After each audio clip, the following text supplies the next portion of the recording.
காலையில கண்ணுக்குட்டிக்கு பால் காட்ட போனேன். எதுக்கு?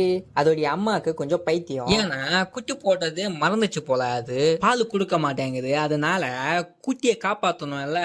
அது அக்கா காரி ஆல்ரெடி குட்டி போட்டு இருந்தது. அது இறுக்கி பிடிச்சி இறுக்கமா பால் கொடுத்தாச்சு. லாஸ்ட் அது அம்மா கிட்ட கொஞ்சம் காட்டலான கூட்டு வந்தா அது உதைக்குது. அது உதைக்கிற வேகத்துல நம்ம 2 காலர் சந்ததுல பட்டுது. ஐயோயோ!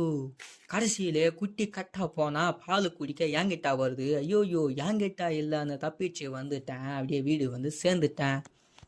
காலையில கண்ணுக்குட்டிக்கு பால் காட்ட போனேன். எதுக்கு?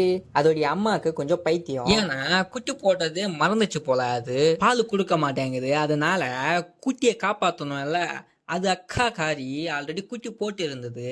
அது இறுக்கி பிடிச்சி இறுக்கமா பால் கொடுத்தாச்சு. லாஸ்ட் அது அம்மா கிட்ட கொஞ்சம் காட்டலான கூட்டு வந்தா அது உதைக்குது. அது உதைக்கிற வேகத்துல நம்ம 2 காலர் சந்ததுல பட்டுது. ஐயோயோ! கடைசியிலே குட்டி கட்டா போனா பால் குடிக்க என்கிட்ட வருது. ஐயோயோ! என்கிட்ட இல்லன்னு தப்பிச்சு வந்துட்டேன். அப்படியே வீடு வந்து சேர்ந்துட்டேன்.